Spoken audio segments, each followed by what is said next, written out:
Rings of Power circles the drain even more. My gosh. Some of the promo images are just getting destroyed by fans because it's just so cringeworthy. They're not paying any attention to how these fights should actually work. It's just about pushing the strong female lead narrative and doing cringy things like a Galadriel and Sauron romance. My gosh, nobody wants this.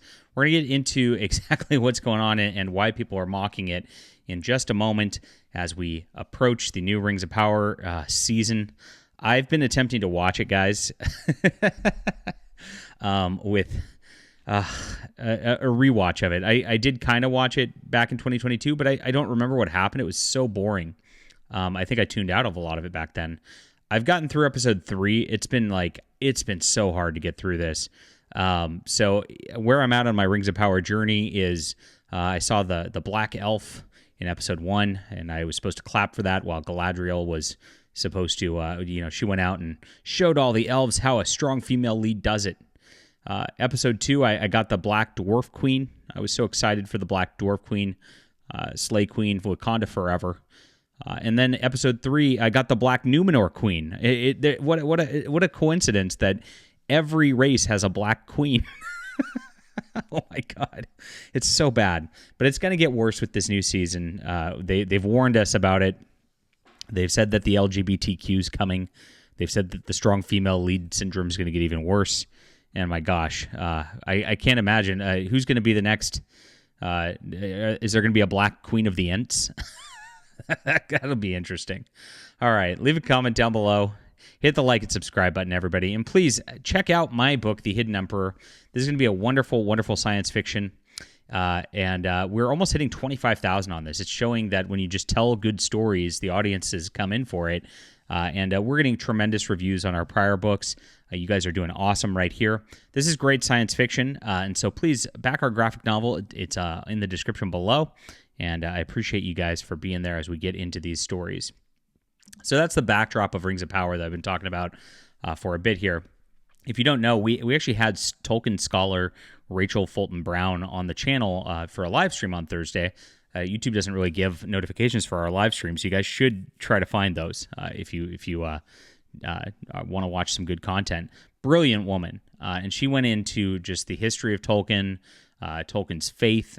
He's a staunch Catholic, and it shows in his work. A scholar himself, and his writing surpassed really anything that could be done these days, and the writers know that. And so the writers, instead of trying to honor the vision because they know they can't hold a candle to it, try to usurp the vision. And this is standard in Hollywood. They probably haven't even read Lord of the Rings.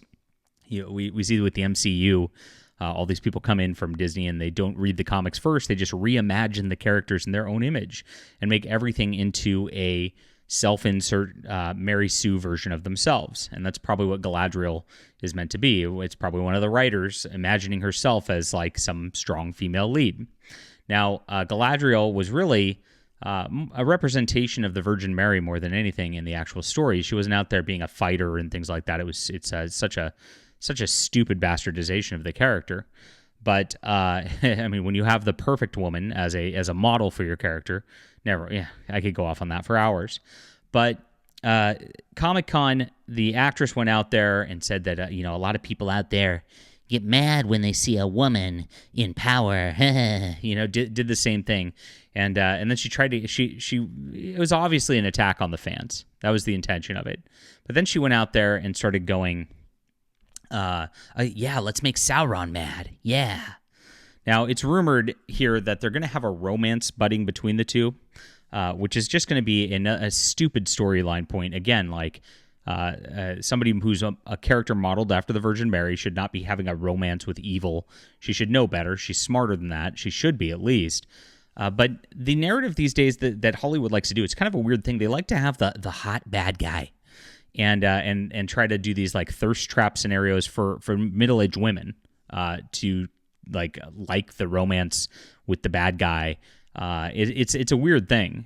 We saw it in The Acolyte where they just like got that Asian guy naked and tried to get fans to cheer for that. And fans just they find it kind of gross. The open objectification of the evil men characters is such a strange and poor writing choice. It really is, especially when it comes to a character like Galadriel, who, it's just, she's supposed to be purity incarnate. What the hell? So if they go forward with this storyline like it's rumored that is going to be happening, it's just a terrible thing. Now, they say there's been a LGBTQ character already, and maybe that implies it's Galadriel too, but this is coming from Comic-Con as well. But that's not what we're here to talk about today. We're here to talk about the promotional image that's being used to show Galadriel as the strong female lead that's just getting mocked to high heavens. This is it right here. It's a promotional poster. You see Galadriel, and you see her pulling back this bow across her, like with this across her chest, which if she's actually letting a bow fly like that hurts like hell. At the very least, it's going to lob off her boobies at the very worst. It's terrible form, and using this as a promotional image is just kind of another insult to fans' intelligences as this rolls along. You can see also the other thing with her grip there and her holding it between her knuckles is another just not usual way that bows are used. But she's such a badass, I guess she just doesn't have to follow the rules of regular combat. This reminds me of people who put rifles up to their chins to kind of look down the barrel, as a way to hold the rifle, because they don't realize there's going to be a lot of blowback on that. That's going to just knock their freaking teeth out. This is very similar, and to be using it as your main promotional image for the new season is ridiculous. I mean, there it is, August 29th, new season, and we're just going to ignore any sort of good combat sort of things. We're going to ignore the proper use of the materials that we have, all in the service of a strong female lead. That's exactly what they're telling you right here. They're telling you they don't care about the details. They're not going to sweat that. You better just consume this because of our identity politics, and that's it. We're gonna put some frilly bows on top with some big effects budgets, and then hope you enjoy it. Now, like I said, the first season was so boring. I just can't even get through it. I don't know how I'm gonna get up to this, and I know they're doing a 3-episode premiere in these. They're 70-minute episodes. So they're trying to get people to binge watch 3.5 hours. That's like sitting through a pretty long movie, pretty painful. And, with nothing happening so far in the plot, it'll be something interesting here. So here's where the comments are tearing this apart. Pretty funny. What did she say about that grip? I believe her words why is she gripping the string with a fist? That's not right. What did she? This person said, I see a blue circle. He says, look at the placement of the bowstring. The string is bending into her chest. A lot of people just didn't see it. But you can see the grip looks so stupid right here. It's the way nobody would do things. But here is where it gets fun as people